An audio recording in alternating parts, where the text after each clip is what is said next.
Hello everyone and welcome to this Guild Wars 2 build video. I have wanted to do this for ages, but I always just kept putting it off, and somebody else may have this build, may have it more refined than me, but I have had this build and used it for the best part of 800 hours. So I am very confident with this build, and as you can see I have played this game a lot. I have held off the past few months. The first year of Guild Wars, I basically no-lifed it, and I'm very confident with this build. It is what I use for any dungeon, fractals, any high-level content at all. It works well within a group. It's not as supporty as you may think it might be, but it's more of a damage sponge, a tank, and it also outputs decent damage. So it's all round very good at just doing high level content. That's what it's made for. You can use it in World v World. You will need to tweak it, but I'll leave that up to you for personal preference. First of all, going to talk about the gear. The gear I use is Knight's gear, and that is to get the precision and the toughness in at the same time. You need to have a semi-high crit chance. If I'm running with an organized party, I will have Fury pretty much all of the time, and that means that my crit chance will go up to 65%, which is plenty. 50%, 45%, that's sort of what you're going to be aiming for without any buffs on. So you want the power, precision, and toughness gear. And for runes, I use shouts, and for extra condition removal, I put on Rune of the Soldier. That also gets me extra toughness and vitality. Just an all-round good rune for this set. And in terms of weapons, you can use knights or berserkers. It really makes no difference. I switch between depending on the group makeup, because it depends if I need to really take the aggro or not. And 3100 and 3300 armor, there's not that much of a difference, but it's nice to have, and it really makes no difference to your crit chance. You will just do a bit more damage with the berserker stats instead. In terms of other weapons, I use greatsword, mainly because of its high damage output compared to the rest. I really think it's just the best weapon to use all around if you're going offensive for this build. There are other weapons you can use. You can use hammer just as well, and ranged options I pretty much just use scepter focus.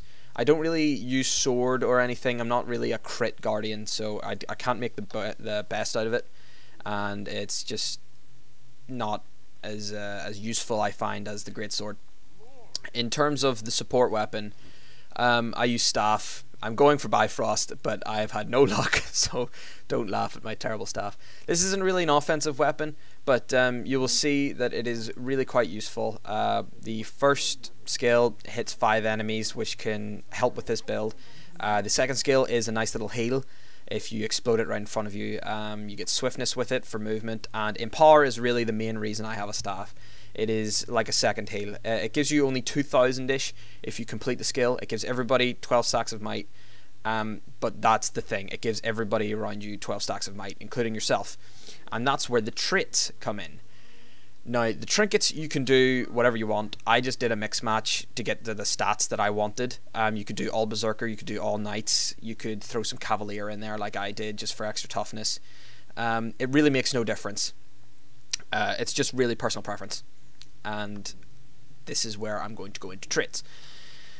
I run 0, 10, 30, 30, 0. The 10 gets me Signet Mastery, which will be good for the Signet of Resolve. It removes a condition every 10 seconds, and also it gives it a much more manageable cooldown.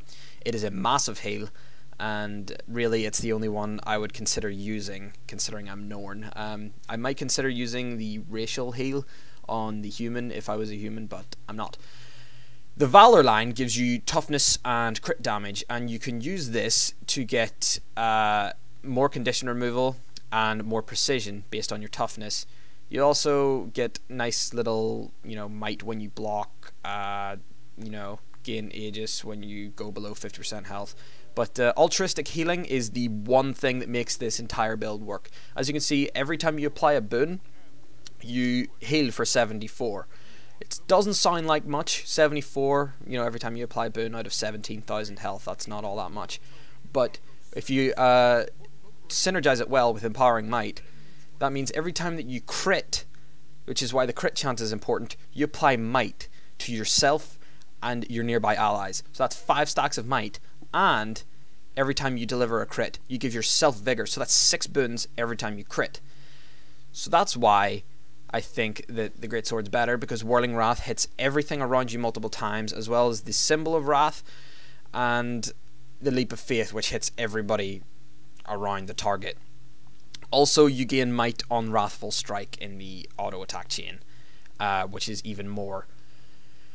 And that's really the guts of the build. What you do is just tank everything and constantly attack, keep attacking. Your healing will come from applying boons. I would strongly recommend Wall of Reflection on any Guardian, but you can put in another shout to give yourself boons or something else that'll give you boons. And elite-wise, Renewed Focus is the only thing I can really find useful, because you can give yourself Aegis, which will heal you if it gets removed with this build, and also Virtue of Resolve. Everything about this build just synergizes well, and this was just a quick overview. If you want to see more in depth, tell me in the comments. I don't really want to go into a very long video about this, unless people really want to see. If you want to see more, please tell me. This has been a quick overview. Again, Knight's Gear 0, 10, 30, 30, 0. Whatever trinkets you want with Great Sword and Staff. Like I said, Staff is there for Empower. That is a massive heal if you use it in the middle of a party or a Zerg or whatever. It is huge, and also for World v World it's good for stacking might for people around you and yourself. So hope you enjoyed watching this quick little overview of my build. If you want any more information, I'll be more than happy to reply in the comments. So I will see you guys next time.